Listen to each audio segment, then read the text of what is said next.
And hello, all my fellow nerds out there. This is Orgona Richie, and welcome back once again to Danganronpa Lapse. I know, yesterday I left it on a bit of a cliffhanger, but today we're going to be going into the third trial. That is correct, third trial in Chapter 4. This is how we're going to start the chapter. Honestly, it's very wild, very unexpected to be honest. Every, Anyways, let's get into it. However, I still saw a faint phantom image of blood painting the floor, burn in the back of my eyes. The five of us stepped in warily, footsteps echoing in the chamber as we habitually navigated to our respective stands in silence. Another trial. We split up. When we split up, our groups had discovered a slew of information that attempted to explain our captivity. But in spite of making these discoveries that we thought would help us prevent further danger, another one of our group has fallen.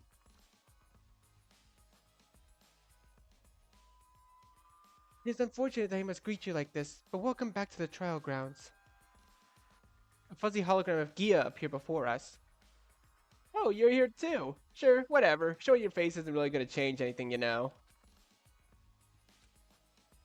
Gia, do you know anything about what happened to Forte? I can't say that I do, but please consider my presence an asset in your discussion. Should you need any inquiries answered, I will do my best. Please, this one has been nothing but useless. If anything, I would posit that Zero will, at the very least, respect my testimony. What makes you think you can pull the wool over our eyes? What if you two were colluding? Ha! You give her too much credit. At this point, she's nothing but an obstacle.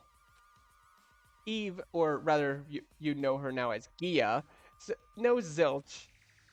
But I'm the only one who knows for certain whether you all are voting correctly or incorrectly. After all, what kind of judge would I be if I didn't know? Freeing Gia meant stripping her of her prize. Huh? We're not here to talk about that. So, let's get the show on the road. Class trial, all rise.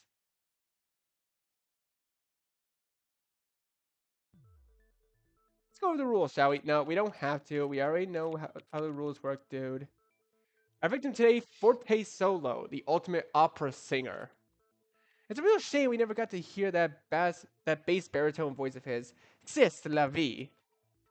So, you know what to do. I'm sure you get it done real quick. Zero chuckled to himself after his brisk opening statement. We all stared at each other from the circumstance of our stands, our eyes locking onto the most suspicious person. Don't waste your breath on this. There's an obvious answer. Is that so? Let us be the judge of that. This case is going to be difficult, but we need to try. Though I desperately wish this wouldn't happen again, a culprit must be found. First things first, we can't ignore the fact that Sei was right in the middle of the crime scene, drenched in blood, presumably from the victim himself. It is ineffable. It is ineffable. The sheer amount of evidence proving that you were at fault for this. Make your own judgment. Fine. There's no way around the fact that no one else could have killed Forte, but I suppose I'll entertain you. Let's clear up everyone's alibi first. When the six of us split up, two groups were as follows. Missy, Forte, and Sei went to investigate the floors we've seen. Cannon, Echo, and I went to investigate beyond the foyer doors. Here is when Gia's testimony will prove useful. Yeah, me, Lyle, and Cannon were together with her for a majority of the afternoon, down to the testing chambers. That is correct. I have not left the testing chambers since my release. As for supporting Lyle and Echo's statement, I did not see anyone leave the testing chambers. Nevertheless, I unfortunately took no notice of when Cannon supposedly left. Yeah, Cannon, you managed to slip out unnoticed while Lyle and I spoke to Gia. Where did you go? I had to step out. Step out? And where to? Back to the main wing so you could sneak around and plot them on your own? Cannon in the main wing? If she were involved in Forte's murder, she never made herself known during our journey. The three of us didn't see a trace of her as we explored the rooms, and only the three of us went up to the elevator before Forte's demise. So only the three of you went up. Missy, is there anything else you can tell us about your group's exploration? Forte is no longer with us, and Say is obvious the culprit number one, and Say might be unreliable. Doesn't the blood speak for itself? Say, one moment. I'd hate to commit to a conclusion so hastily, so I would like to know what occurred leading to the events that caused the side investigation to unravel so grievously. The three of us moved as one unit in the main wing for the entirety of our investigation. Like I said, we all entered the trial grounds together. And? Well, I cannot speak more plainly about what occurred after, though I wish more, than anything it were untrue. But that wish is nothing but dust. The slash has been carved in proves this. Say turned the dagger on me.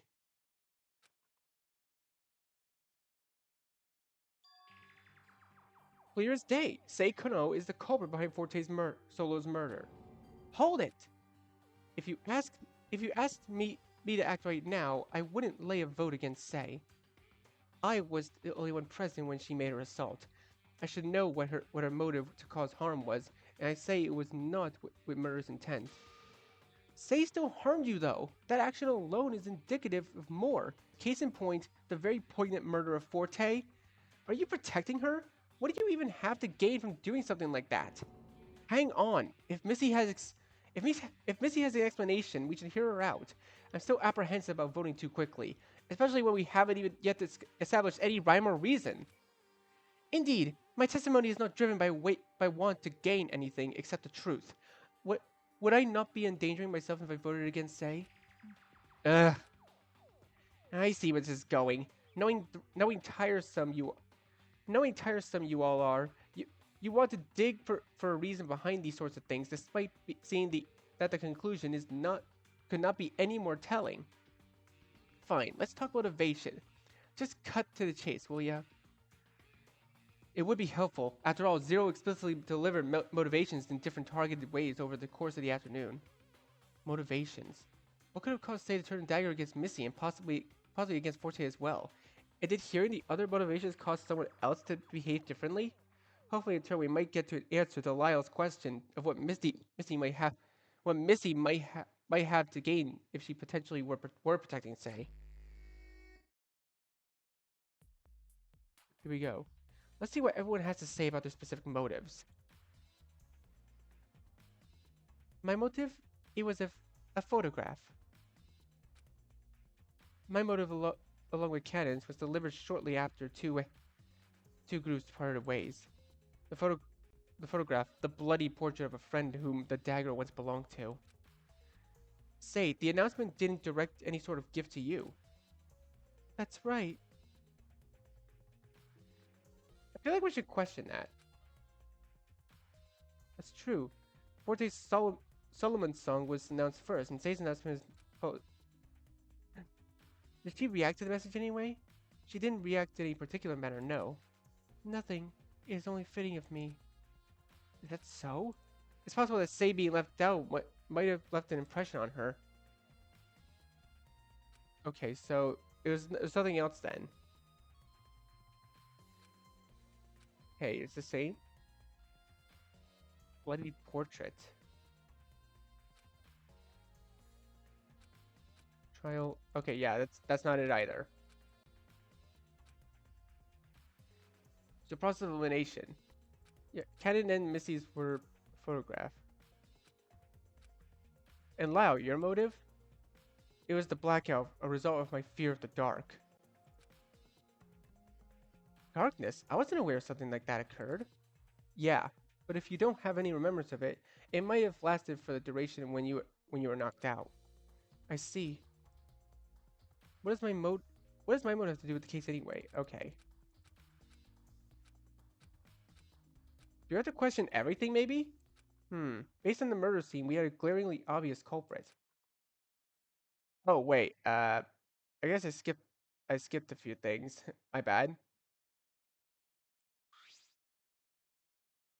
I thought it was the wrong answer, but it isn't.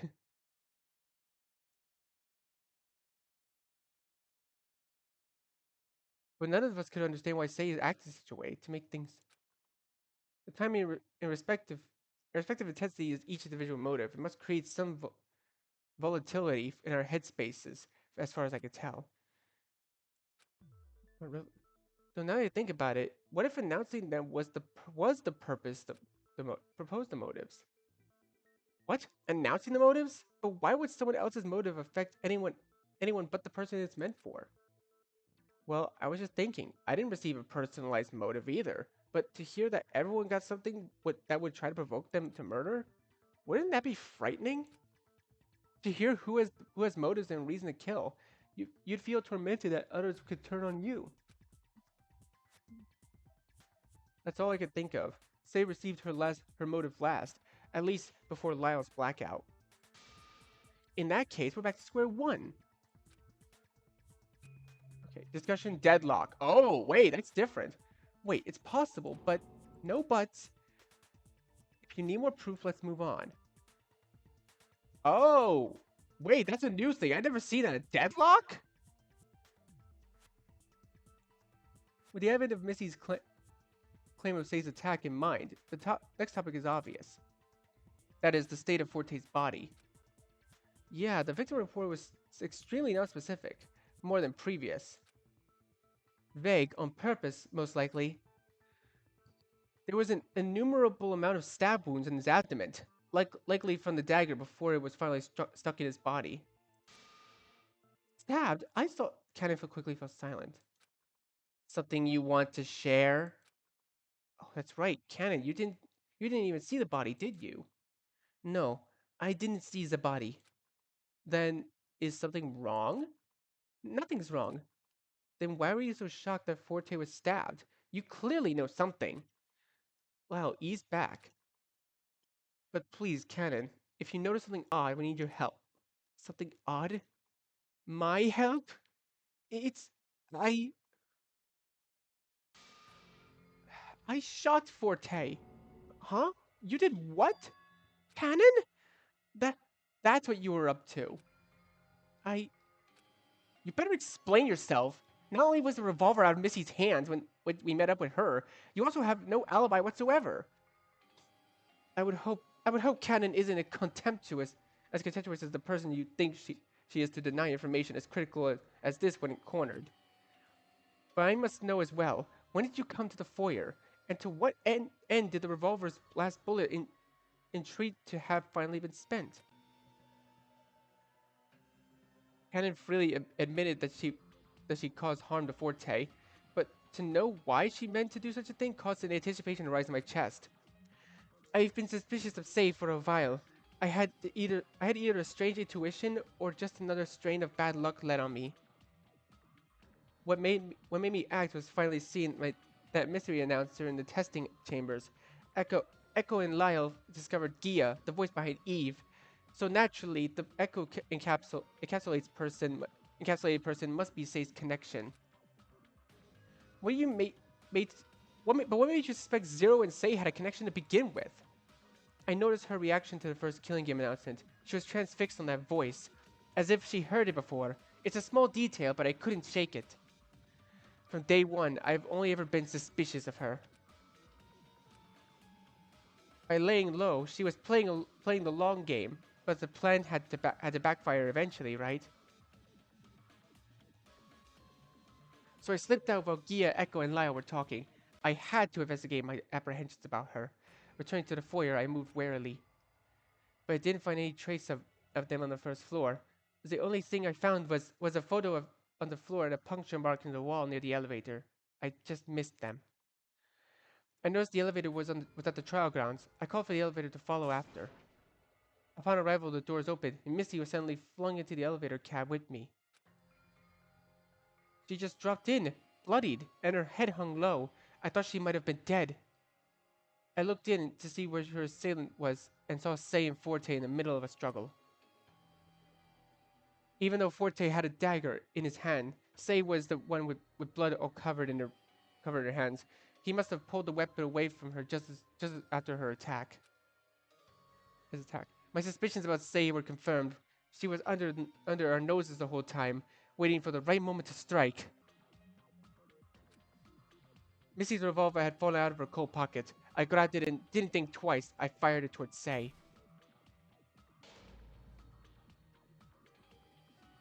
Well, I thought I did. The lights went out seconds after. I couldn't see where my shot landed.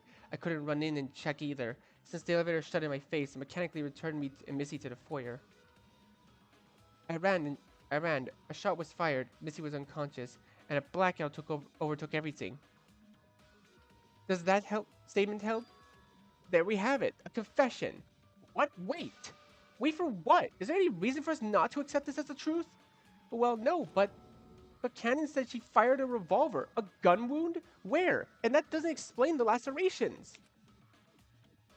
We can't ignore the one thing the Monokuma file detail for us. There has to be some relevance. There's within a reason for me to doubt that fact, aren't I? Oh, I can explain them. What? How? Because I stabbed him in the abdomen after he was shot. What? Why? Hmm.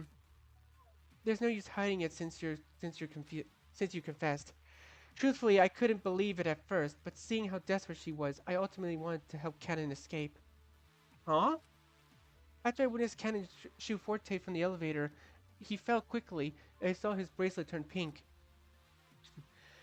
I, I realized that because she wasn't with Lyle or Echo, Cannon would be most likely implicated as the culprit, so I did what I had to do. I stabbed Forte's body several times near the gunshot wound to conceal it, making it look like he died of blood loss from lacerations rather than the shot. And since I was the only one on the trial grounds, the blame would be redirected to me. After all, Cannon wants to leave just as much as any of us. Why not give her the advantage? No way. So Cannon became the culprit without even seeing her victim fall?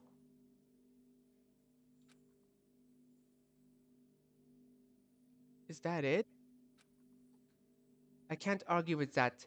I didn't even see whether or not he died. And you're just going to accept it? All I know is that I fired a shot and someone ended up dead. What else is there to say? And unfortunately, as far as we know, the surrounding conditions of Forte's death are indisputable. And Sei is the only eyewitness. But is that really all there is to it? Given that I ultimately wound up in the foyer, it stands with reason that Cannon indeed visited the trial grounds, causing the elevator cab to go up and bring me down after the assault. You witnessed that I did not find the revolver on my person after I woke. I can't argue with that, but listen to you. It's all been laid out on the table. I'm not hiding anything this time. You want to keep going with the discussion because the truth is hard to swallow. Is that it? I have news for you. These trials are full of impossible to accept facts. I'm sorry for continuing this vicious cycle. So won't you just allow me to leave with whatever is left with my dignity? Just let me receive punishment already. No, that's not it at all. I just. If there's something bothering you, just spit it out already. I couldn't help but think there was something missing. I was racking my head for an answer, for something. The story just feels off to me. I just don't know why. Everything is out in the open. What else is there to deliberate? Nothing. Don't be a coward and just vote me off already. There's no proof of another culprit. Then there's just endangering yourself with an incorrect vote. I'm sure there's something else we could talk about that can save you. Cannon, don't you care that you can be executed? Of course I care. But who am I to argue with these facts? They're impossible to dispute. It's my punishment, isn't it? It's only fair that I get what I deserve. I can't fight it.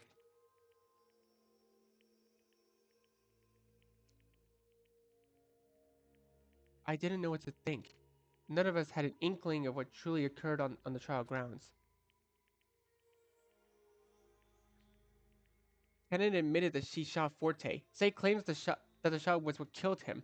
Say masked the gun wound by stabbing Forte several times, allowing Cannon to be a clean getaway. But since Cannon unexpectedly confessed, there was no reason for Say to keep secret the fact that she disturbed the crime scene, making it appear that the way it did. All I could do is take their word as truth, right? Say's testimonies were the only thing we had to work with. Yet I couldn't help but feel like there was much more to this.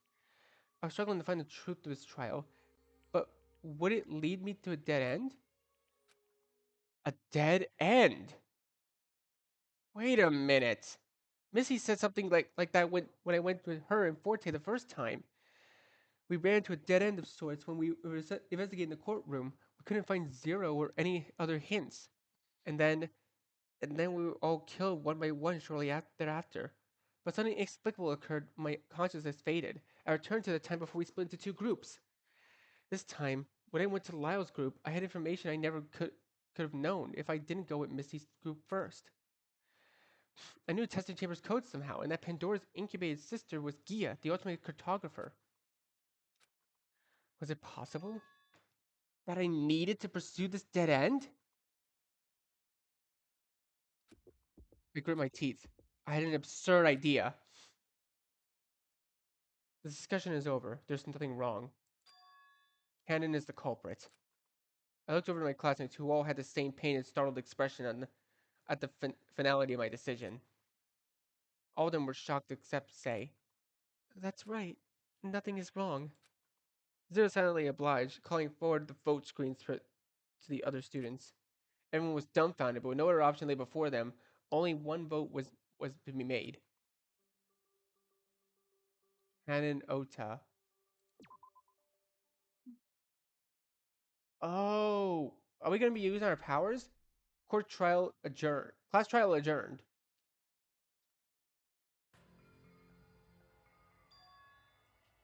Auf Wiedersehen, Cannon. Thanks for all your hard work. The room shook as the walls behind Cannon opened to reveal its dark depths. Cannon herself simply from her place in the stance and walked into the shadow. This is it. I fled from the stand, my feet pounding as they carried me towards the hallway beyond the walls. Whoa, wait, what on earth are you doing? I paid no attention to Gia's call. I was pursuing that dead end.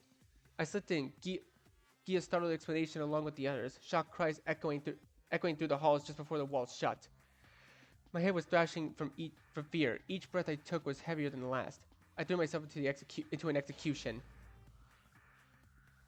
Cannon! I cautiously stepped forward, the veil of darkness causing me to lose my bearings.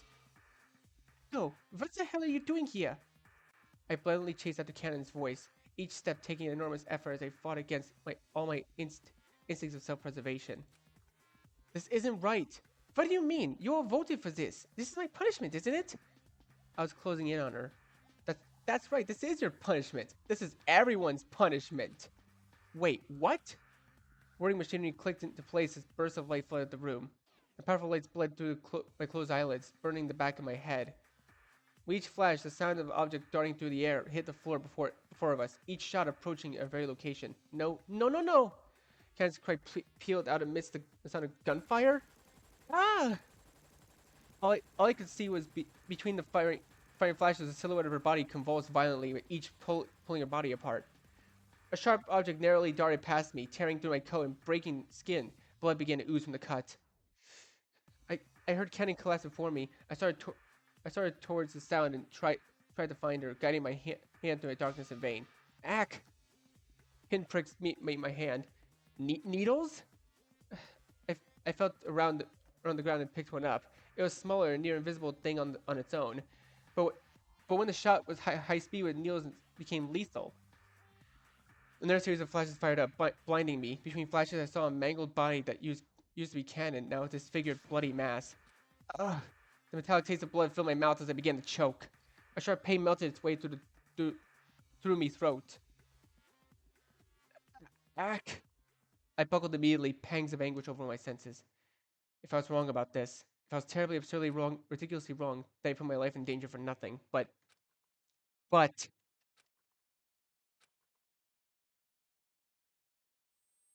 following this dead end, there had to be something strange. There goes my tinnitus. I lost my grip on the situation. I only felt pain. A terrible sensation sank into my blood. An inflaming ache rushed through every inch of my body.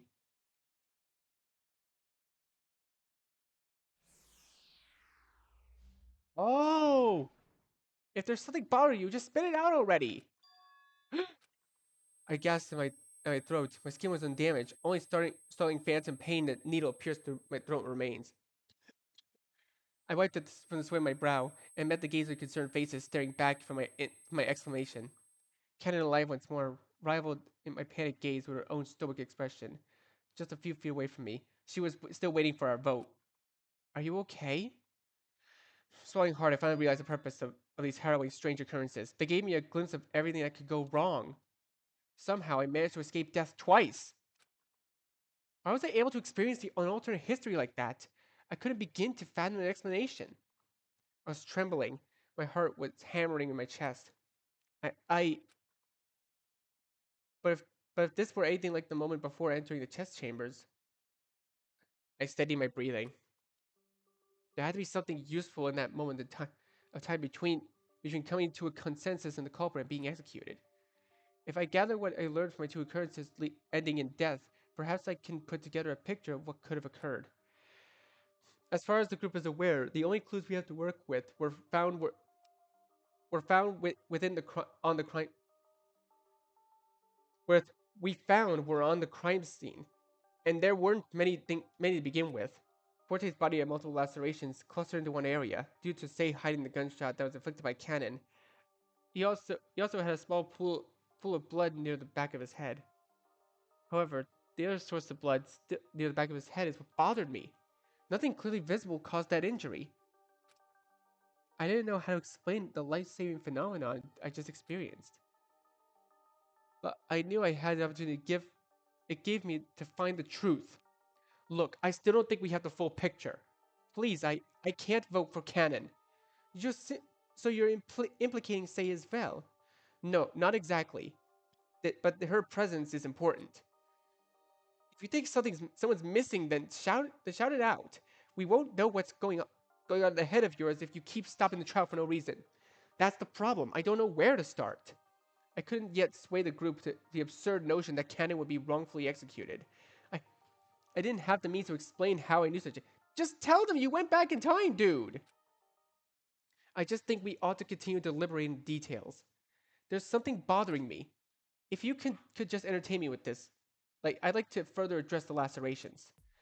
While Kennedy admitted she shot Forte, she didn't know whether or not it was the shot that killed him for certain.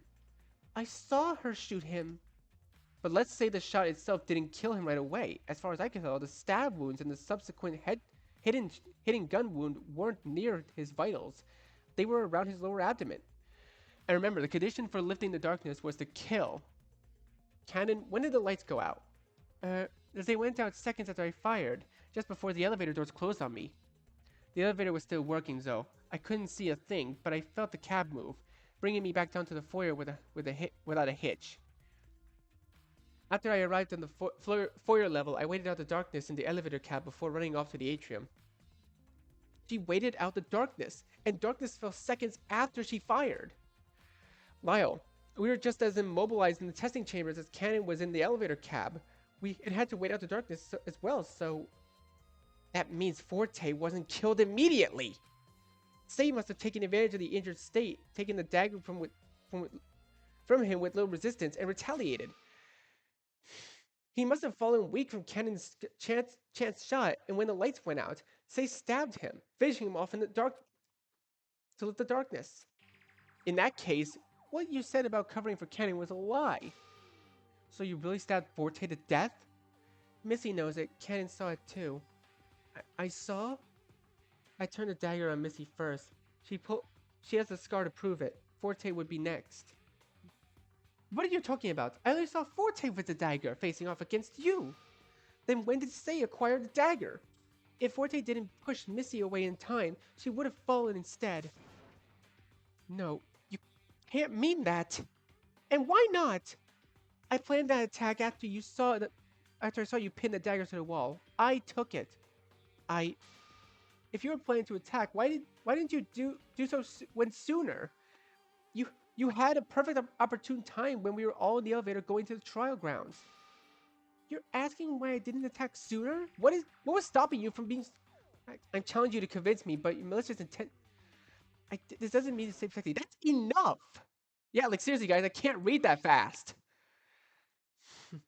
What was stopping you from doing so at the every private opportunity? I'm challenging you to convince me of your malicious intent. It's not something I wish to hear, but it doesn't make sense. If I would say protect me only to endanger herself, that's enough. That's enough. We're not getting anywhere like this. But this discussion, it's impossible to make heads or tails of it. We had a culprit pinned from the start, say, but we drew out the trial only for Cannon to take ownership of hitting gun wound, and now we're really back to square one. Same met the requirement for lifting the darkness and hit the gun wound so she would vote so we would vote wrong. Neither Missy, nor Echo were at the scene, so basing our conjecture on the testimonies, if the two most suspicious people is it's impossible. Damn it! How can we possibly find the truth based on their word and word alone? I understood Lau's frustration, but barring all discussion so far, there has always been an obvious culprit staring right at her face. But something inside me kept resisting an easy answer. I simply couldn't accept Sei as the culprit. I had to think. Those strange occurrences ending in death. I learned something I normally would not have. With no tangible proof of what I needed to express, I put faith in the facts I'd learned from my memories of events, hoping something would work out. With my faith, believing no one here could kill, not after what happened twice already. Just why did I experience those strange occurrences? In the two scenarios, my life was gravely threatened, and yet I still stood here with my memories of those events. After all, they had to happen for a reason, right? It was far fetched, but I utilized what I learned, with hopes that the facts learned without would guide me in the right direction. I had to think about this, what I've come to know. The information I learned when we visited Cyrus's room was about the killing game. The game in an experiment to see who could survive and win to overcome other ultimate students. In the game, participants we paired with other close students to create friction between relations. The game was set up to sow chaos and disorder. Sei was listed alongside the former student Akihiko, now known as Zero to us as Zero. And after Missy Forte and I came to a dead end in our search, we discovered Cannon had been killed. Missy Forte fell shortly after. Then I, the last one standing, heard the voice of the assailant. Sei. I pleaded for an escape, but in my near-death haze, I could recall Zero himself telling Sei you don't want the prize. That even after eliminating everyone, killing wasn't the answer.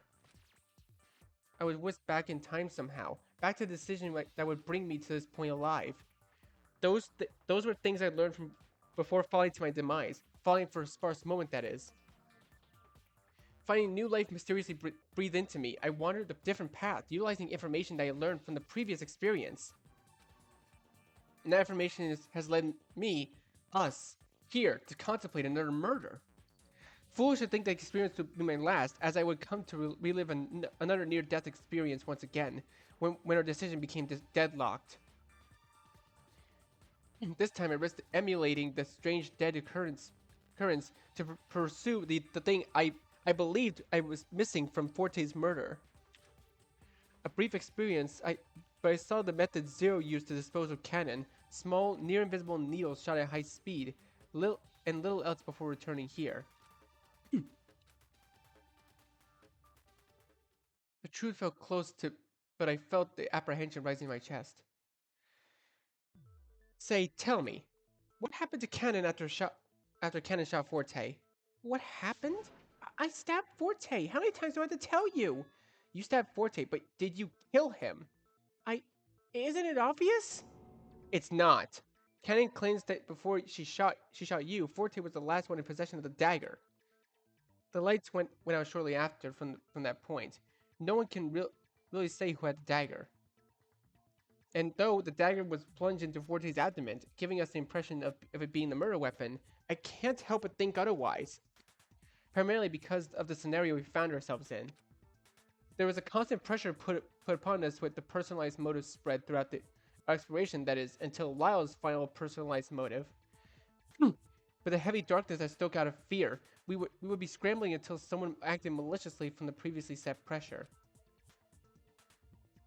But I couldn't even see my own hand in front of my face, let alone begin to think of a plan to kill and get away with it.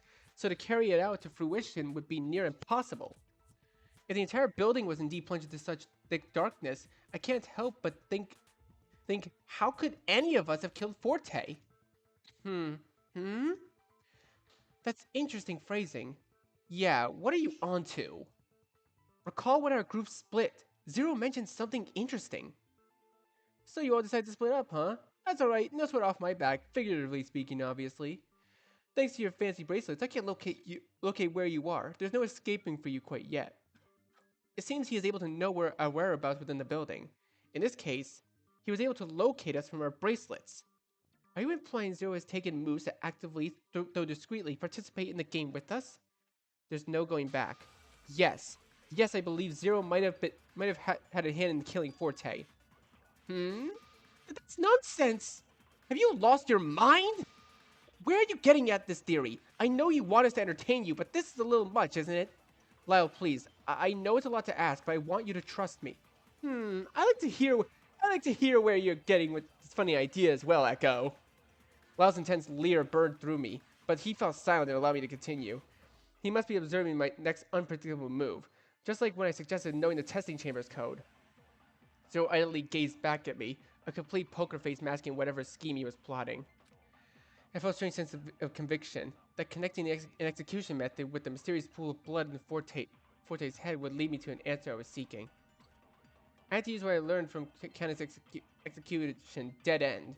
But the fact that Zero prepared a barrage of needles. It's like Missy said, the more he talks, the faster his options will diminish. With Zero's readying himself for an explanation, this was my opening to draw something out from him. Zero, I want the truth that you're the one behind this. The truth? Let's see if you can find it. Discussion commence. You're making a ridiculous accusation, you know. You can't possibly kill the student. You can only operate from within the courtroom. Zero is goading me. His voice is unwavering, but there's a statement somewhere that I can use.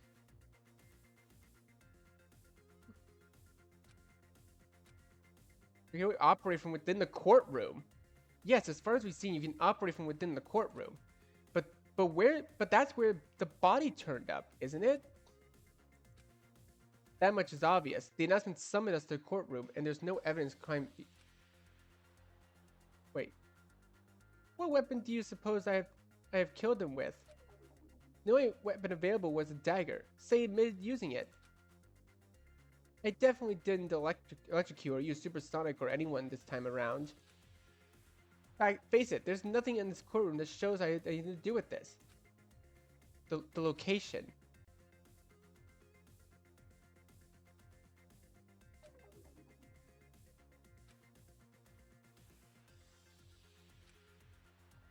Face it, there's nothing in the courtroom that shows that I had anything to do with this.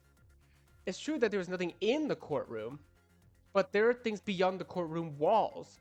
Namely, the tools used for executions that you clearly have some agency over. You conveniently omitted the cause of death because it would have been implicated someone not from our group. Based on what everyone else knows, it sounded far-fetched, but to me, it was the only thing that could make perfect sense.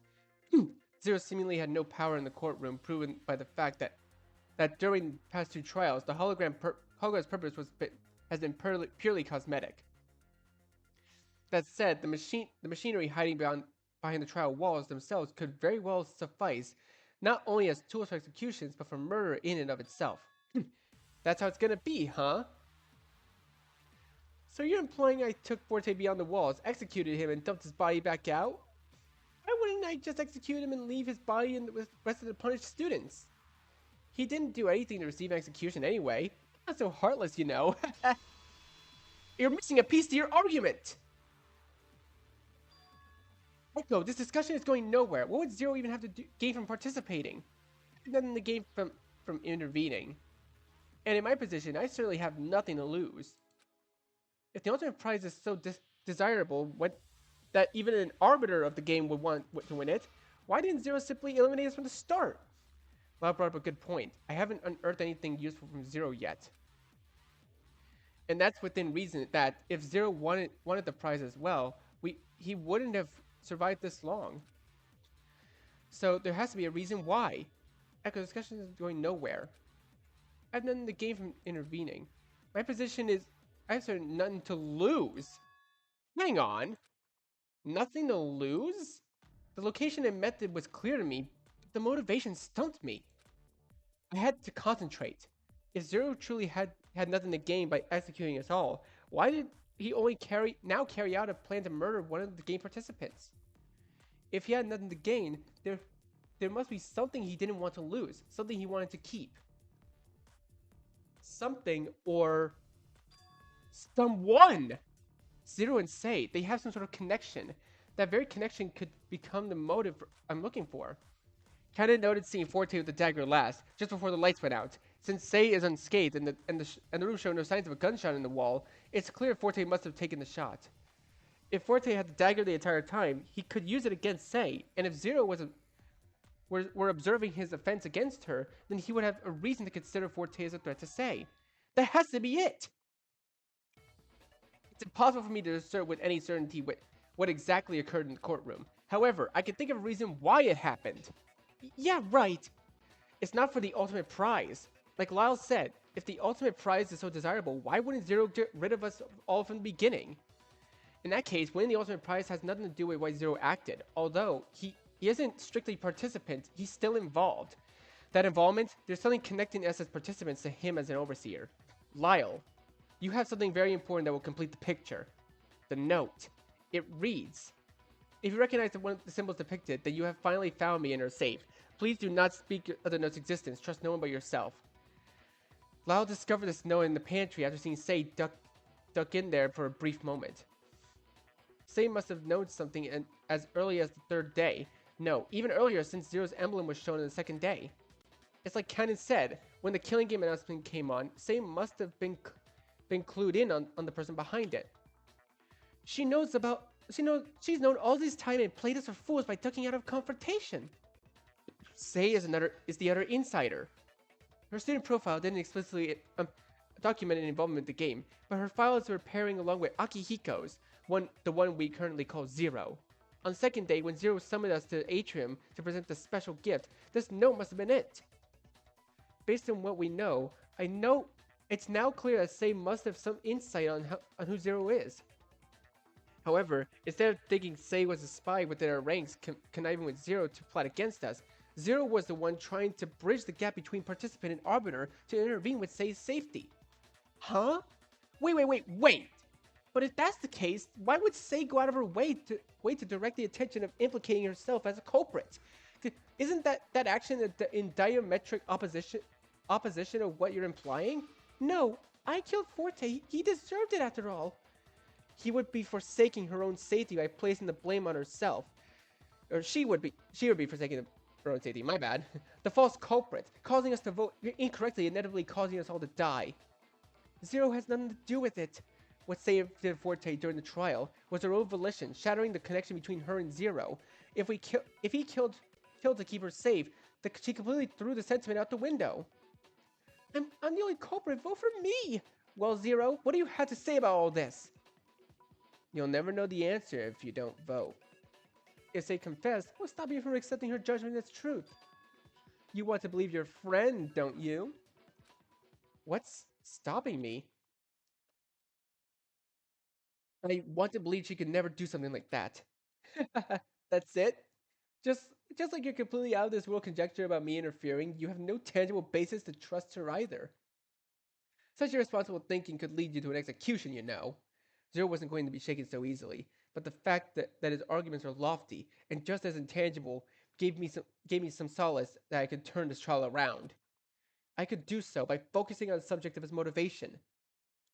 Sei, I'm not going to vote for you. You're the only one who knows what happened for certain. So please, tell us why. Why are you trying so hard to make us vote incorrectly? You can't possibly want us all to get executed, do you? That's that's exactly what I want. Complete execution.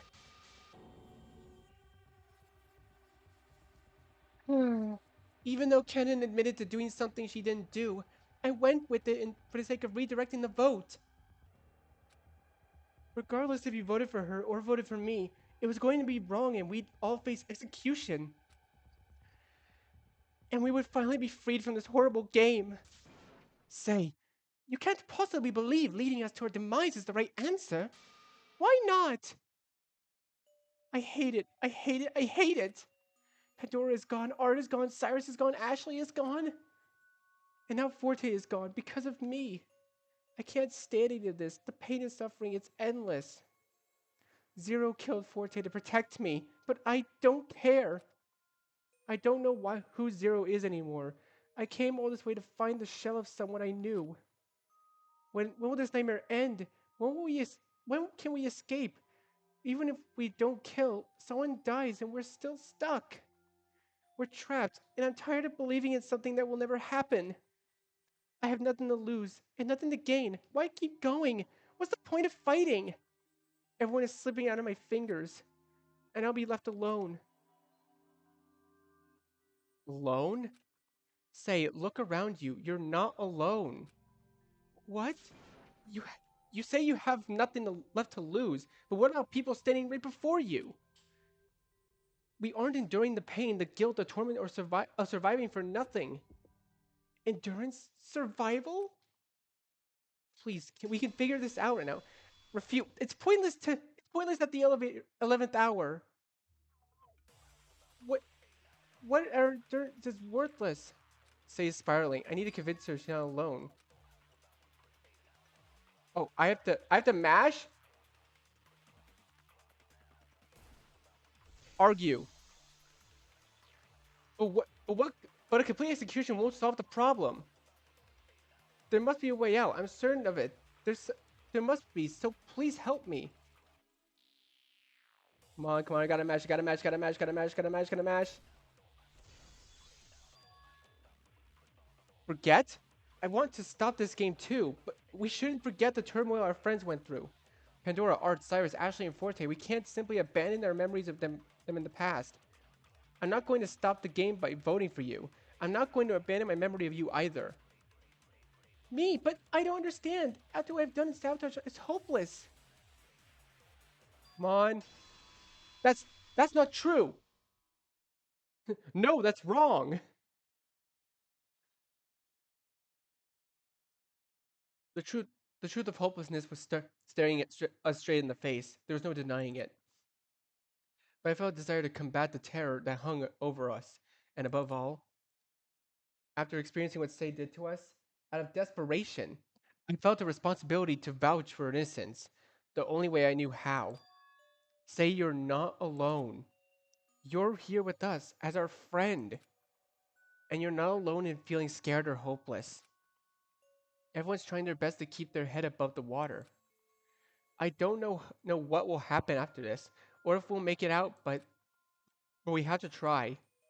But I did a horrible thing to Forte. Isn't this ending what I deserve? It's not your fault. How can you know that? I believe you. Please, I don't want to see us go through anything like this again, so you're the one who knows for certain who the culprit is. The game will surely be over after we unwelcome this last truth. We uncover this last truth. After all, you didn't kill Forte.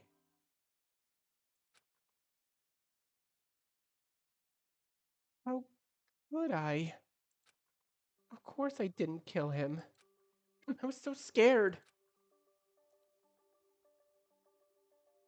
Echo was right about the motives. The fact that little by little everyone was being pushed some way or another into distress. I felt the pressure mounting. Who was to know what sort of motive would be delivered? I took the dagger to protect myself. I couldn't possibly know what was going on in anyone's head after these motives, could I? I wasn't even relieved that I didn't get a motive because I couldn't help but think about everyone else's. that everyone would be given a reason to turn on one another. And when Forte said he would take matters into his own hands, I feared for my life. I froze after I slashed at Misty and he overtook the dagger. What Cannon saw was only half a story. He did appear to have the advantage over me, but it was just a performance for the only possible person in the audience.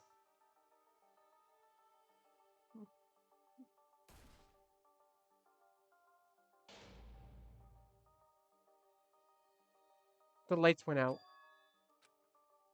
Darkness, Lyle's gift, direct from his fears to you. Only murder will lift the darkness. What the? Forte and I were plunged into never-ending darkness. Even though I hadn't moved, I couldn't even tell where the floor was. But somehow he found me. Don't move a muscle. And it seemed he quickly took action to meet the darkness lifting condition. Finally, Forte had the dagger pointed at my throat. I could feel the chilling cold steel just inches away. Finally, I thought time had stopped. Forte was still a stone with a dagger poised for my end. He whispered something so low I thought I had imagined it. A strange, a stage where every man must play a part, and mine a sad one.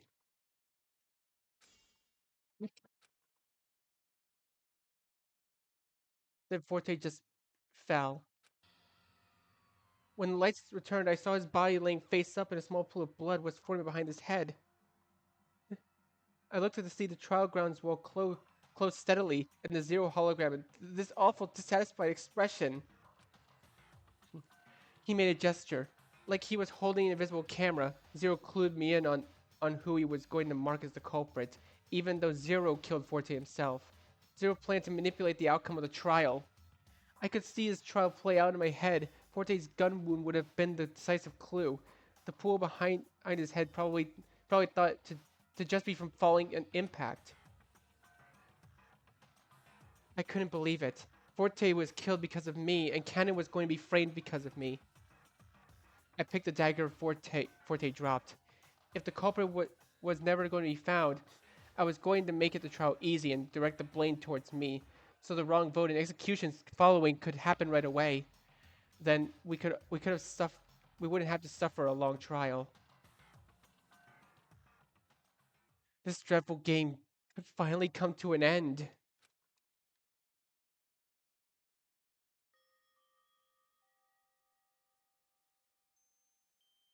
After all, it's my fault Forte was pushed to do such a thing to himself.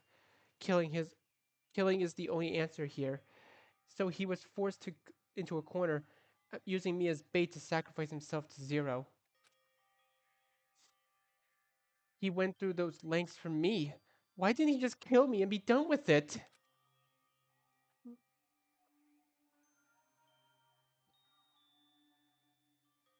I couldn't understand what had happened. So I thought if I could lead the trial to an incorrect vote, then the game would end without me having to do that terrible thing. And we'd be free from this trap. But Zero saved me.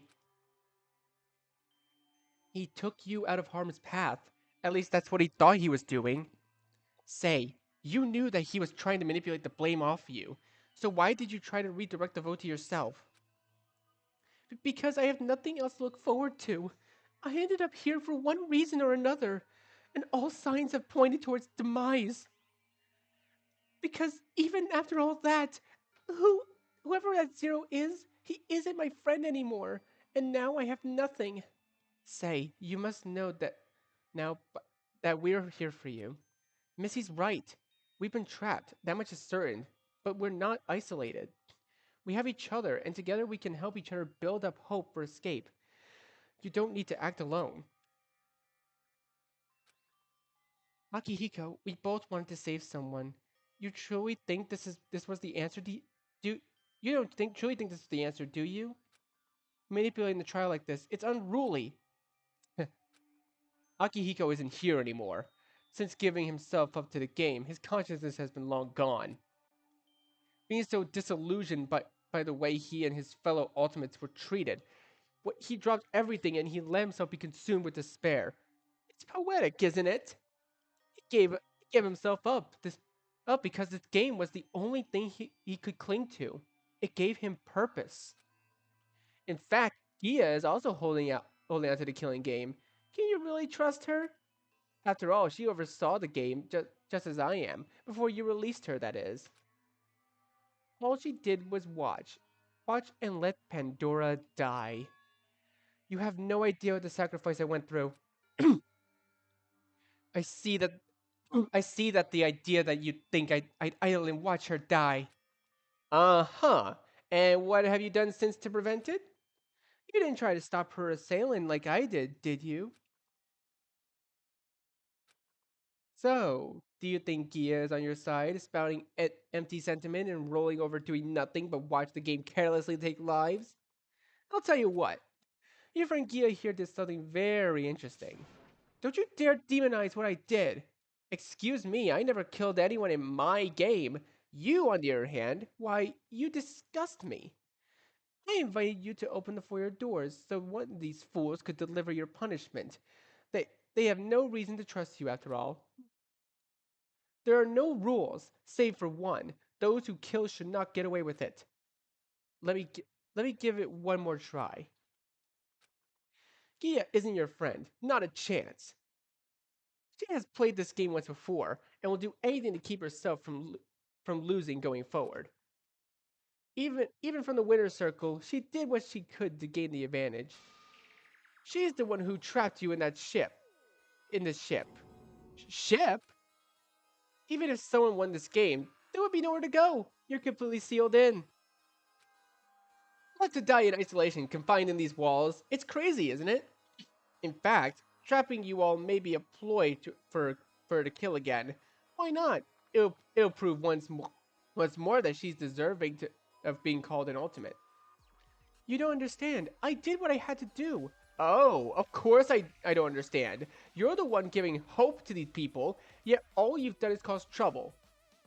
Unfortunately for you, I control what occurs in this vicious cycle. And I'm using this power to keep safe. Keep me safe?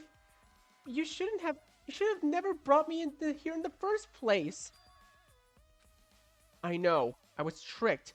The game was a farce. I won the killing game that preceded this one. It received the ultimate prize. The prize of a lifetime of suffering. That's the prize? The prize. Within a group of incredibly talented individuals, should someone defeat their fellow ultimate students and come out on top, their efforts and achievements would be highly prized, wouldn't they? To see who would come out on top, that was the experiment the Preservation Project was conducting. The project wanted to gather the very best students for the sake of the future, as it were. The Despair program has ruined whatever semblance of Akihiko remained, creating this Zero persona. Zero is the false name you ran under in the previous game, after all. But it's no surprise to me that it's being used again under the guise of a killing game operator. Despite that, Akihiko will protect Sei's protect Sei persists in Zero's memory.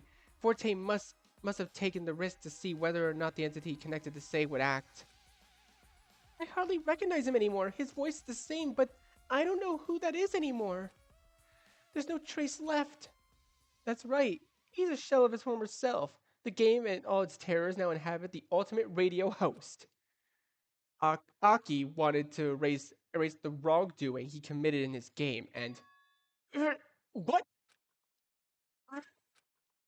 Ready? 815165. 815165. Oh. Stop! The hologram cracked in and out. The program was fighting itself right before our eyes. Your efforts are wasted! And I can't read that. You gave yourself up to despair, and yet you tried to deliver a signal of hope? You defied your own actions, the very self-preservation actions that saved you in the last game. What happened to selfishness? I I can't read what that says, dude. I'll bury you! The arbiter we call Zero was fighting itself, its current form, a former form, trying to make sense of its own actions. 011001000. Wait, I have no idea what that translates to. Wait, I just realized this awesome theme song is playing. Hell yeah! This is like my favorite song from the entire series, I ain't gonna lie. Okay, wait, let me actually translate this binary. Oh, it just translates to despair. Okay. What's happening? Com- Conflict we cannot control. I have a last-ditch effort prepared. If he cannot just overcome the darkness, the lights shuddered as we watched Zero's fight unfold. Heh. The Zero entity fought its way into dominance, greeting us with a haunting grin. Well, well, well. I guess you caught me, eh? Fine. The jig is up. I won't resist since I've been thoroughly caught in the act by some triumph of hope, or whatever nonsense you want to admit. After all, I wouldn't be doing your efforts justice to keep fighting back after you went through so much trouble. It must have been some rotten luck that got you out of this one, huh? Who are you, Echo? I don't know how a talentless nobody managed to realize the trick I pulled off. By all accounts, you should have all been executed by now. If all went according to my manipulation, Cannon would be a pincushion, and the rest of you would drop into the incinerator. Although, what's stopping me from letting that happen? I'll execute myself and bring you all with me. Don't you dare! This is the last show of your host, Zero, signing off today's cast with Eternal Dead Air. The lights boomed violently, oversaturating the trial grounds with a blast of glaring heat. Damn it, no! A tremor tore through the room. The sound of metal creaking filled the halls, and lights flickered dizzyingly as we all struggled to gain footing. Everyone, get down and cover your head and neck! We all dove to the floor, each quake jolting us to and fro with ease. Thunk.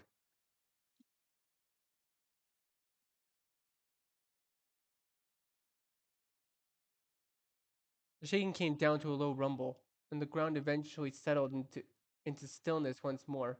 The lights returned to a dim glow, and the five of us cautiously rose to our feet. The trial grounds were quiet. Where's that bastard Zero? Lau leapt to his feet and darting around the trial grounds at the sight of Arbiter. Are you alright? A concerned, filled hologram of Gia illuminated the room. We're fine, no thanks to you. I'm sorry, I didn't anticipate the superstructure would have yet buckled under pressure, but seeing Zero has overloaded the systems, the adverse effects of his self-inflicted execution may have sped up the process. What are you talking about? That doesn't explain where you were and why you're never helpful. Lau, come on, we're all fine, aren't we? I held Cannon to her feet as Missy did the same with Say. Are you okay, Cannon? I'm still shaky, but I'm in one piece. Thanks. Missy, Say. We're all right. Hmm, that's a relief to hear. So that's it, right? Huh? Zero is gone. The game is over. We're done here, aren't we? So let's get the hell out of here. And hang on! Sure, he's gone, but there's so many more unanswered questions. First of all, he said we're on a ship? Even if we get out, we're still stuck, drifting out on sea. If there was a wholly unknown testing chambers below us this entire time, it's within reason that there's a helm hidden somewhere as well. Gio, was it? He said you were responsible for such a thing. Is this true? He sighed. I'll answer your question in due time. For now, I would like to ask that you all rest for a spell before coming down to the testing chambers.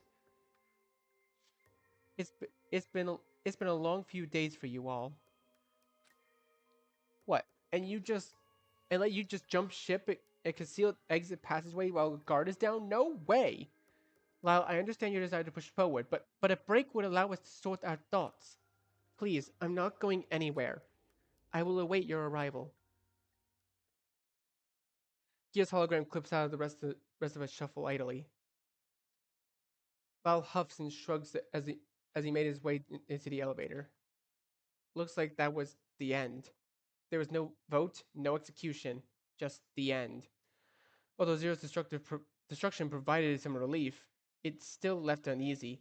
There was still so much uncertainty that was lurking before us. I sighed. The rest of us followed Lyle into the elevator, and together we returned to the foyer. Us remaining 5 students, the trial grounds in shadows, for good.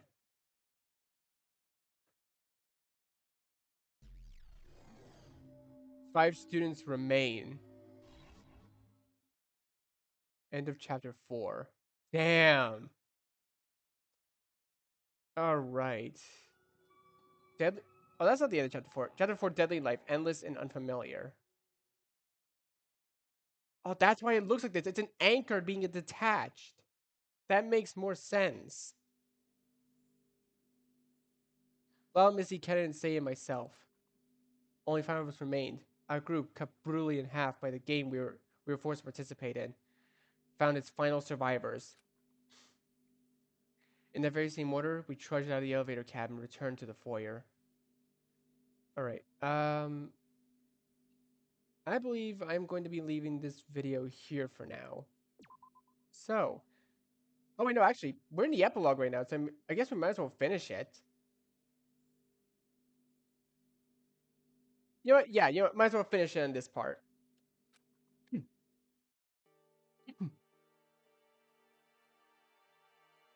I'm going ahead. Don't wait up. I want answers. Gia had better fess up about all this. Hang on, Lyle. I want to talk first. Alone. Why? I just need to know why she gave me a talent. How could she know something like that? Something that I'm not even aware of. Why me? Please, I need to know what's going on. Alright. But being an alternate student isn't all it's talked up to be.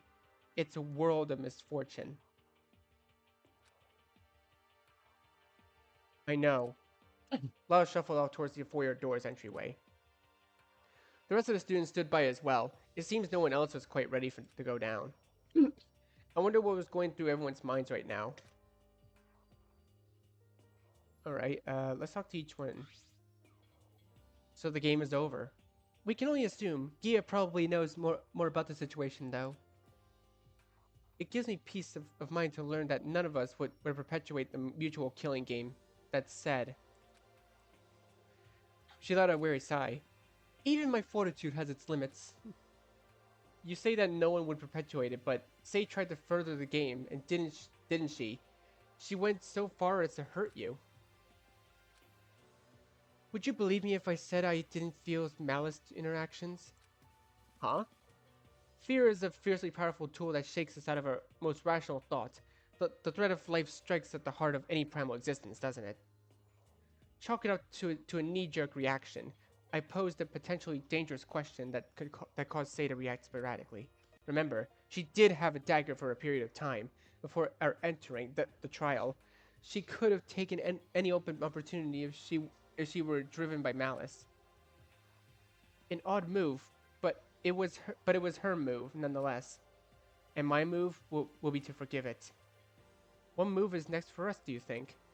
Missy pondered the question for a minute. No idea. We will reach land, presumably with Gia's assistance. Once we're there, a myriad of options are laid before us. Do we rejoin family? Do we make moves to seek out the Preservation Project group? Do we attempt to find the next kin for those who died during the game? The future is uncertain. Yeah. If we start small, we'll know where to go next, though. Let's focus on our energy escaping first. I could not have said it better myself. Aww. Cannon, are you alright? I don't know. Cannon bit her nail, a sullen expression taking over. Maybe it's guilt or something, but something in me wishes I did actually kill Forte. Why? I don't want to sit with this feeling, this melancholy I'm feeling right now. I always told myself that I was just a spectator whenever I took photos. It was just easier to detach myself from emotions on subject. There's something more tolerable in seeing someone else experience what is occurring in a photo. But it was thanks to you that we found the answer to those awful trials. I guess. And you didn't actually kill him with a gunshot. E- either. So there's no reason to feel guilty. It's not simple. It's not that simple. I know. But you shouldn't wallow in those what if feelings. It's too painful to just bottle up. You helped us a lot. You helped us out a lot, really. I suppose. But I never wanted to get myself so involved. I never got the opportunity to do so before. All this, but I wanted to apologize properly after I turned down your photo.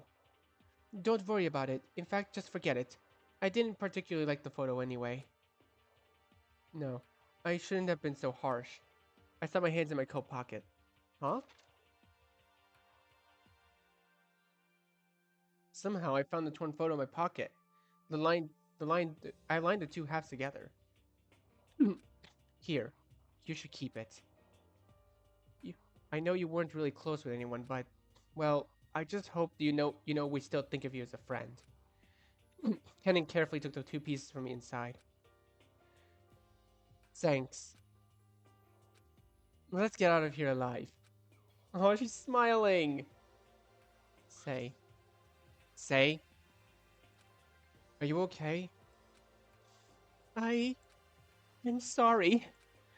I didn't know what to do. I didn't know anyone cared.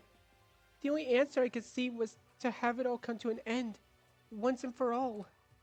If we died, then we wouldn't have to suffer anymore.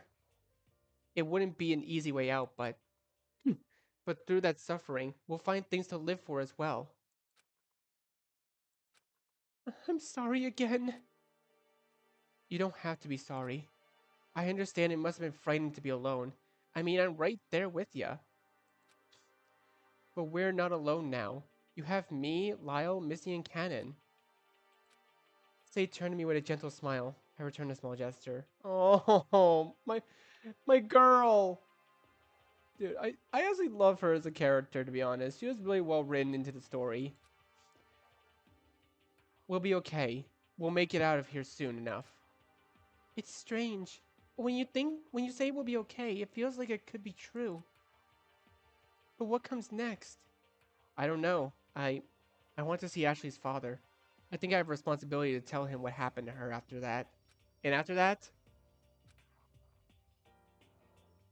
well, one thing at a time. Let's just try to let's try to put all this behind us for now and focus on escaping. Say nodded. Thank you, Echo. Thanks for what? You don't have to, but you care about everyone. I can see why Ashley wanted to protect you so much. Yeah. Oh. Are you going or what? Yeah, I don't know what to expect. I believe Gia will be willing to talk, if that's what you're worried about. She's been isolated in the testing chambers for what I imagine must have been a long time. Yeah, but do you think this all could have been avoided? There's no use dwelling on that now.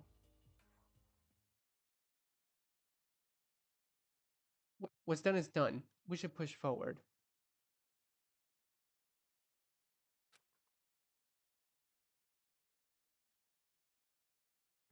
Epilogue. Burden on our shoulders.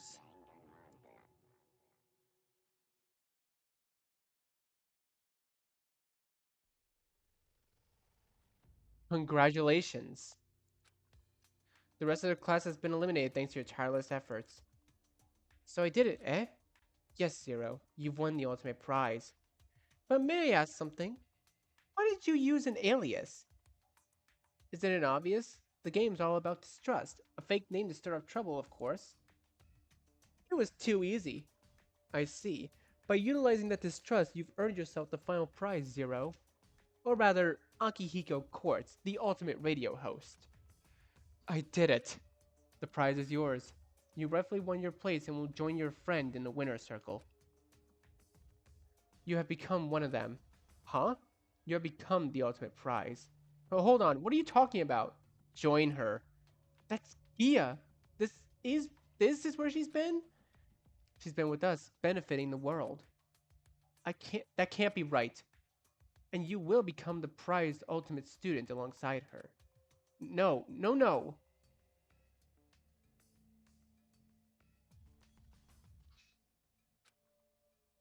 Hey, Gia. Oh, hello, Echo. I drifted into the testing chambers, spotting Gia hovering over one of the capsules. A look of misery darkened her face. Are you okay? Gia sniffed as she stared at the capsule containing Akihiko's body. It was impossible to tell if he was breathing, let alone alive. I'll be fine. I was just recalling something. Where are the others? Oh, they're upstairs. I wanted to talk to you alone. Gia remained silent, awaiting my next sentence. Um, but I didn't know where to start. She noticed my hesitance and left her place in front of the capsule. She gestured for me to sit at the workstation chair as she placed slowly in front of me. You must have a lot of questions. But first, if you'll spare me a moment to share my story. I nodded. I was curious to know what possibly led her to this place. Preservation Project's killing game, known as an endeavor to create the ultimate prize. This trust is to be expected on day one. The roster was always specifically curated to create pairs, testing the bonds between people. The crux of the game relies on broken bonds, applying pressure and motivation to spark the fire. From there, everything following will stoke the flames and catalyze. But seeing as so many of you still survived despite oh whoops, I despite the remaining time, I wonder what went differently. Nonetheless, I must say, I am pleased with the results. I realize it's very difficult to find hope in things in the darkest times, especially is when your minds wander, the thoughts led astray, distorted by fear. As a cartographer, I create maps for places on our Earth that are far greater than my own being, than vast plains, the pulsing sea, the tunneling caves. To search somewhere in the greater picture for an ultimate good beyond my perceived world of existence is difficult. I realize Pandora and I are very different. She searched within individuals, I searched the world. However, we were looking to spark and inspire the same thing. Hope. Despair will control your lives if you let fear and darkness of your heart of your heart run amok. If you allow those inklings to escape, thoughts of terror will command the reins. How are we to combat such intrusions? Well, answers may vary wildly. Nevertheless, there are strategies in resistance. So I must admit something. A very thing that might be plaguing your concerns. Your talent, the ultimate memory. I fabricated it in an attempt to foil Zero's preconceptions of this game's participants. My eyes widened. I had no words. The notion of an intangible talent like that was meant to play the part of a placebo in your mind. Talent Zero couldn't test the abilities of. What one only you could measure.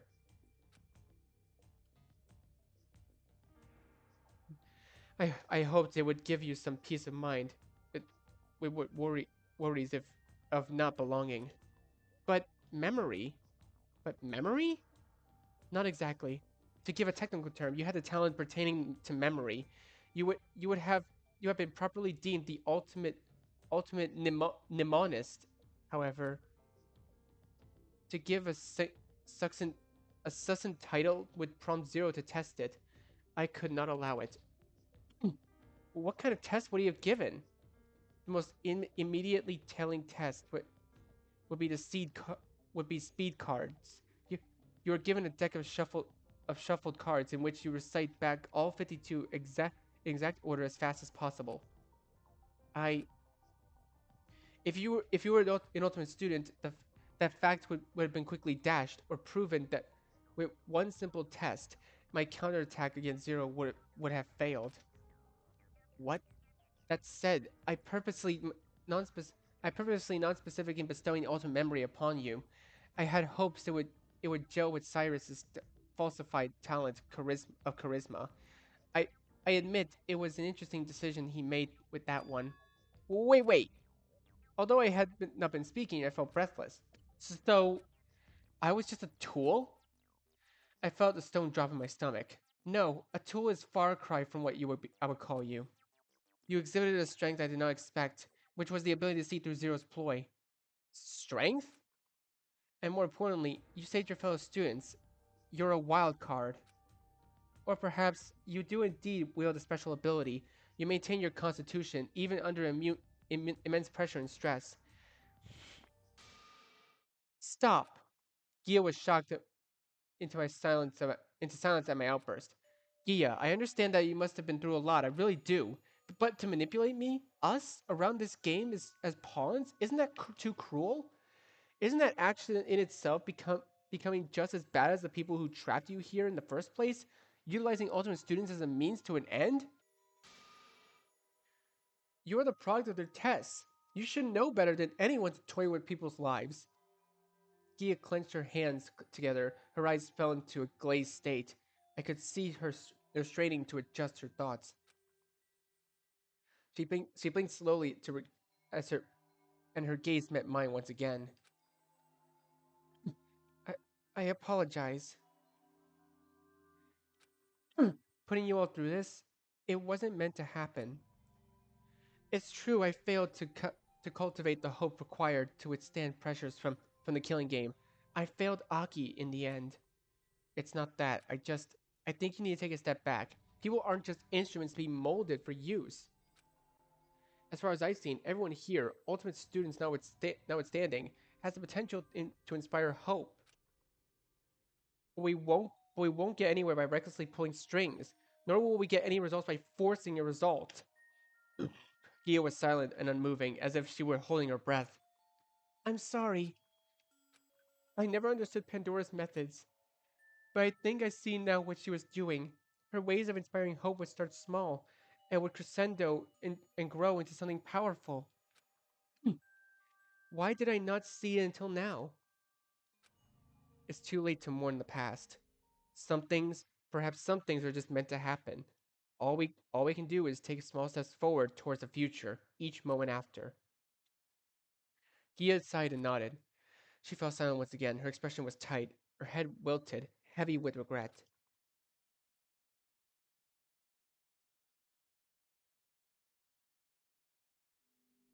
I returned upstairs to give Gia some time. After a moment, I ushered the others down to testing chambers. When I came back, Gia was at the workstation, focused on the monitors once more. Misty and Sade lingered through the testing chambers, anxiously looking at containment units and monitors. Sade stiffened up before Akihiko's unit, but instead of reacting in any way, she remained unmoving. Zero said we're on a ship, yeah? So where's the bridge? Let's dock and get the hell out once and for all. If we're on a ship, wouldn't the bridge be near the trial grounds? Zero did say that the trial grounds was within a superstructure. HMCS Apothem, Apothem is much larger than you've seen. The collection of rooms you were privy to was only within the quarterdeck. There are a number of bridges scattered across the ship, as there are other rooms. I don't care about other rooms. Just tell us where the navigation station, command center, control room, whatever is. Then we have to steer this thing towards land so we don't die at sea. Zero said you got us into this mess, so you better help us get out of it. Gia was quiet. She had an apprehensive look in her eye, but remained typing at her workstation. That is, you will help us, right? Despite what she had gone through, Gia's intentions were difficult to read. I couldn't tell whether or not she wanted to escape. Gia's direct Gia directed our attention to several monitors and pulled up several images of. I can't see a thing in these monitors. What are they showing us? Wait, what is that? That looks like some kind of squid? Val, that only makes sense. We are sailing on the sea. Yeah, but why can't we see anything outside? I feel a dread froze in my blood as I gazed at the near black screens. There are no clear views outside because we are at the bottom of the ocean of the sea. What? What? I scuttled the ship. I did what I believed would be the most beneficial thing for all of us trapped here. That can't be. The atrium and trial grounds both have revealed the changing sky to us throughout the day.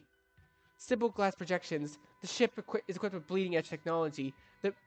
It should come to no surprise, seeing as the engineer is also an ultimate student. And how exactly did you think sinking us all was going to help? What were you really planning? To bring us all to our deaths at the bottom of the sea? We've been fooled again! It's nothing like that. This is how I prevented another group of students from falling to the hands of the Preservation Project experiments. Yeah, tell us. What is the Preservation Project? I gulped. Even after all this time, I wasn't sure if I wanted to truly hear what the project was. The Preservation Project, It's a group that provides safe housing for ultimate students, protecting them from whatever could endanger them from utilizing their ultimate talents proper. That's what it is, between the whispers of between the ultimate students outside these walls. However, the truth of the matter is that everything you previously knew about the project is smoke and mirrors. The project activities, the safe house, the earthquakes themselves, it's a front for the project's true intentions to create the ultimate student.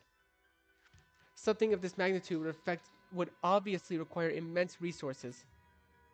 The people responsible for taking art under their wing lobbied for resources necessary to pull this off. And the powers that fabricated the scenario are the product of the ultimate students just like ourselves. How is that possible? Through thought manipulation.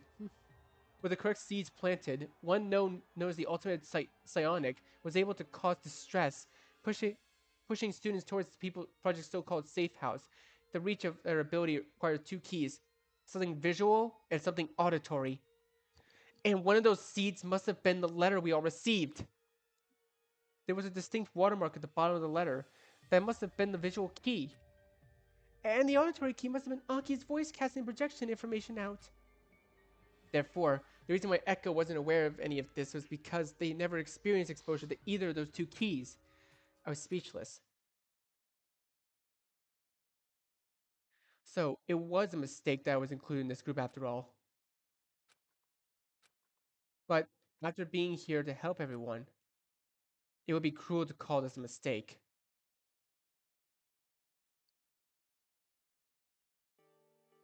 Lal and Missy took the time with Gia to survey the setting we found ourselves in. The ship, HMCS Apathem, was constructed with the vision of housing ultimate students from in swathes of great comfort.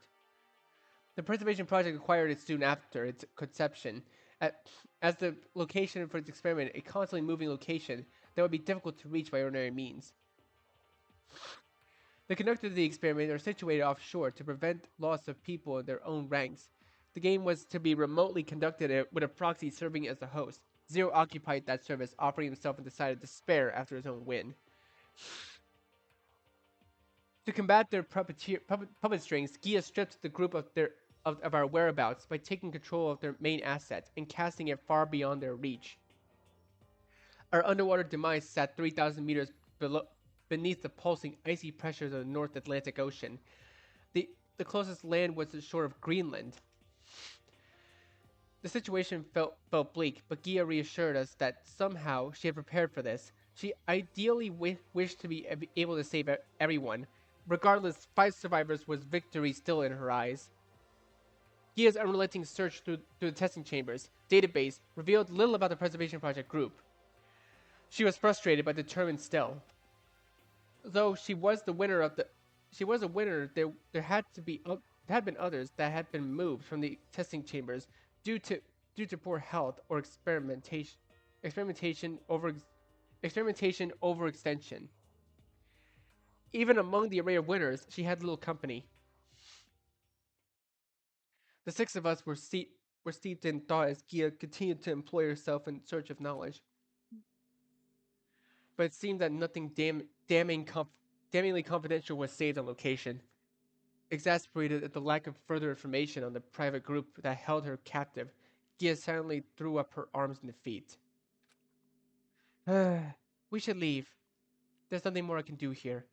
I wish to attack the land site and other subsequent lurking agents. I nodded. Lau managed to stay patient as this long, and readied himself to anticipation to aid the proper escape. Missy returned again after a short visit to retrieve personal files Cyrus had. cannon was still as ever. We stood to exiting the test chambers, but Say remained lost in thought. What about him? It was clear she didn't know how to address her lost friend turned despair vessel. Gia paused. Her heavy eyes cast dark downward gaze. There's no denying it. Zero, Aki, is no longer with us. Her voice was stern. Gia stared started towards the door without breaking her step. Wait! What is it? We ought to board the escape pod and make a hasty retreat. It is unwise to stay longer than we need to. I know, but don't you feel sad? After all, you're the one who had to stop him. That was my decision. I can no longer take back my actions, can I? I suppose not, but what choice did I have? There are far greater concerns that need to be addressed. I can't I can't be burdened by such feelings, not when there's so much to be done. Yeah, I know you want to push forward, but why not take a step back and let yourself feel those feelings? I mean, you don't seem to like the kind to wa- you don't seem like the kind to wallow in emotion, but it would be good to acknowledge the fact that you've been trapped here without help. And I know we can help you, or at least I want to. I myself must atone for my mistakes. I can't stop just because I regret my actions. Her jaw clenched as those words escaped through gnashed teeth. Who was Akihiko? Gia's eyes softened, and her shoulders fell slack as she let out a slow sigh.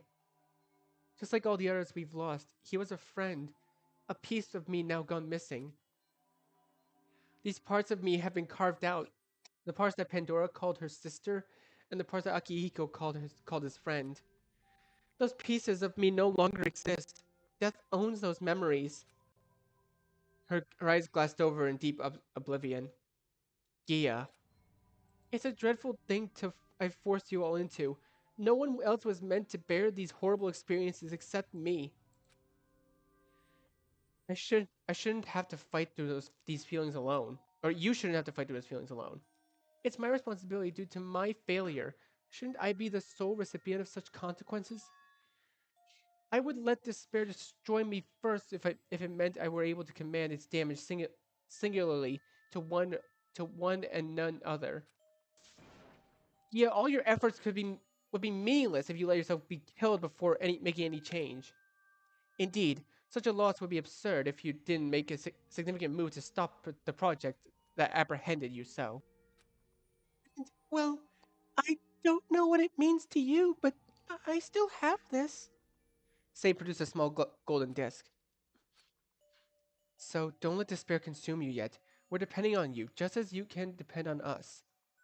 The room was still. I could hear the blood pumping in my ears as Gia pondered her purpose. Of course. Vive la, vive la guerre éternelle.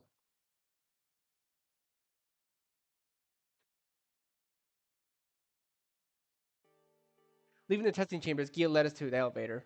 Similarly to the infirmary, the opposite side of the elevator cap doors opened to reveal a long, dark hallway. The six of us trudged through the industrial hallway in hushed conversation. Gia led the way. I followed close, and everyone else was bunched together behind, as if they were still unsure whether Gia was trustworthy or not. Gia, I have to know something. Why did you nurse Ashley back to health just before her execution? You you had to have known that she was the culprit, right? I didn't wish to leave you two on poor terms. What? I observed, if I recall correctly, that you and Ashley were on little speaking terms just before she went to confront Cyrus. Yeah, but it was clear to me that Ashley was powerfully driven, that nothing would stop her when she set her mind to something. And that something in that case was putting your well-being above her own. Why she did that, I of course cannot say. You ought to know better than I. I do. To soften the blow of the inevitable, I tried in all earnest to bring her back, to see a familiar face one more time. The hallway seemed to stretch forever. Go. Hmm? Are you quite brave? You are quite brave. Brave? In the past days, you stood tall against the face of so much anguish. What are you talking about? I'm not brave. I'm just trying to fend off these awful feelings. I can't stop thinking about what Ashley did for me. Would it not be better to cast away your memories, the memories of those past? Forgetting what happened here would be depriving them of their last memory. I let out a pathetic scoff. Isn't it weaker to cling to outcomes that we can't change anymore?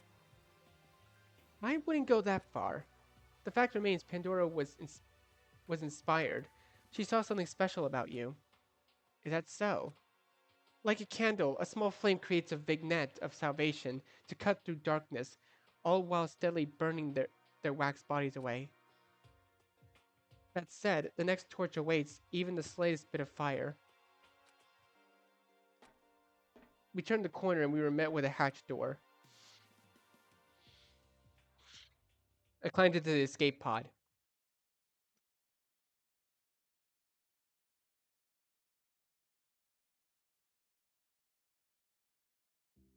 Danganronpa left. Wait, is that it?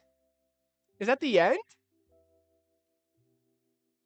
Okay, that's actually the end. Damn.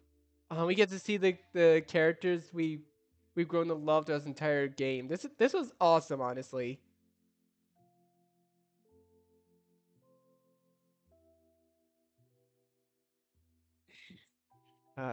Cyrus, you asshole. Still loved how it was written though. It was really good. Instead of zero, it's Akihiko Quartz. That's cool. Gia Espere, Echo Pine. Dude, this is awesome. This was really well made. I really wish I could see more Danganronpa fan games like this. This was really well done. Oh, what's this? Oh, Finn. That's it. That's the end. That's the end of Danganronpa Lapse. Wow. I was not expecting that a good ending from all this. That was really good. Oh, I still hear something. The low drone in the ocean water rolling against the outer walls filled the escape capsule, causing our small group to fall silent and tense. How long has it been? 44 minutes. It felt like an eternity had passed. Same inquisitive murmur as she relayed the time gazing at one of her wristwatches. She simultaneously caught a glimpse of the killing game bracelet. I turned the chain around and noticed mine was the same. Rather than reflect everyone's previous rose gold, that bracelet turned a hue of pure, bright yellow gold. It seemed to notate victory of the game.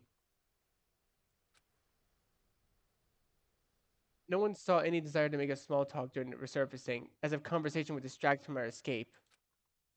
Exhaustion hung on everyone's face. Apprehensive eyes cast a dark shadow across the metal interior. Missy let out a sharp gasp. Hey, are you okay? Everyone was alert as Missy began to shake, her breathing broken. She looked like she was in pain. Oh no! Oh no, what's wrong? Then everyone else started to react similarly. My head is killing! No, please no! What's going on? Act not this again! I was horrified. Everyone was suffering right before my eyes. As soon as the pain began, they all fell still. No way, no way! I grabbed Ken by the shoulders and shook her firmly. I heard a small breath escape. I looked at the others to see that they were fortunately still breathing. They're okay. This is doing the this is the doing of the ultimate psionic. Their adverse reactions mirrored the events that took place when they were captured the first time. We've been trapped. Huh? How? Not sure. The preservation project must be pursuing their wrecked ship. Zero must still have a radio signal that to land sight before I stopped him. But how are you all right? They must assume I'm dead. I, a regrettable assumption for them. I was speechless.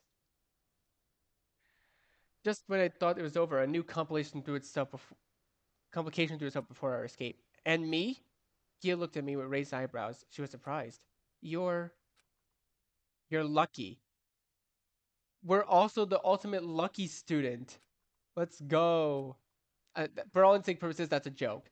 Ken, Lyle, Missy, and Say were all unresponsive state. It seemed they were rendered unconscious. So what now? There's nothing we can do to stop whoever is awaiting our arrival from discovering us. We're just going to have to resurface and see what happens from there. Prepare yourself. Prepare myself? Be ready for whatever happens. Do not be idle when we are discovered. It's inevitable. The best thing we can do is be prepared. I nodded. It's true. We're going to be helpless to take action until we get out of the escape pod. I steadied my breathing and closed my eyes. I let out the sound of rolling water fill my thoughts. And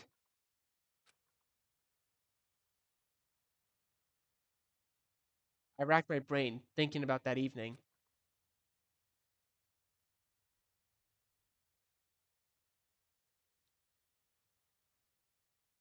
All right, thanks for the lift. And be careful with your ankle. I can't believe you insist on driving even though it's broken. It's no problem at all. Besides, my ankle is almost done healing. It's no big deal. It's not like I'll drive on my foot at that foot anyway. I'm just worried since I can't walk you to the door. I wanted to see if Applejack was in petting mood tonight. My house is right there. You don't need to worry. And if she is, I'll make sure to get that kitty a good scratching for you. All right, thanks. Night, Ash. Good night, Echo.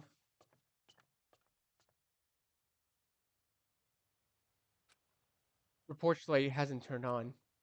She usually turns it on for a minute so that she made it in, but I should get out and see what's going on. Ow.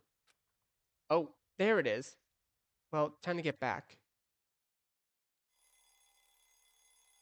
Ring ring. Oh, Westbridge Stables. Hello, sir. It's Echo. I was just calling to see if Ashley got in okay. I couldn't reach her cell. Hello, Echo. Why, she's just fine.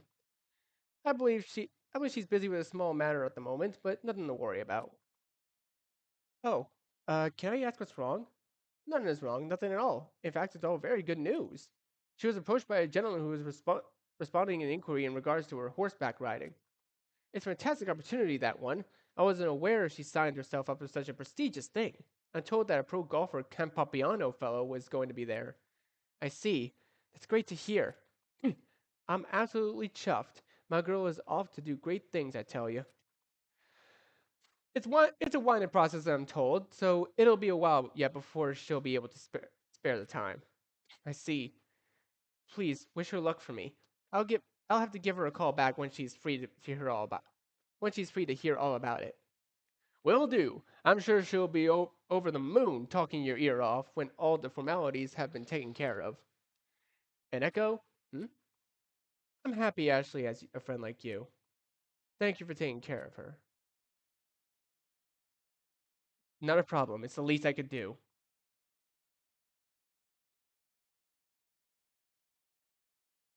Thank you for playing. Oh, damn. And there is to it. You know what? You know what? That was cool. That was really good. I like that. So, that's gonna do it for this series. I can't wait to play any more. I can't wait to play more games for you guys. Thank you guys so much for watching. Be sure to leave a like, comment what you think, share this video with your friends, and be sure to subscribe, click the bell so you don't miss a single notification. I'll see all of you in the next video. Goodbye. You say you wanna try, but you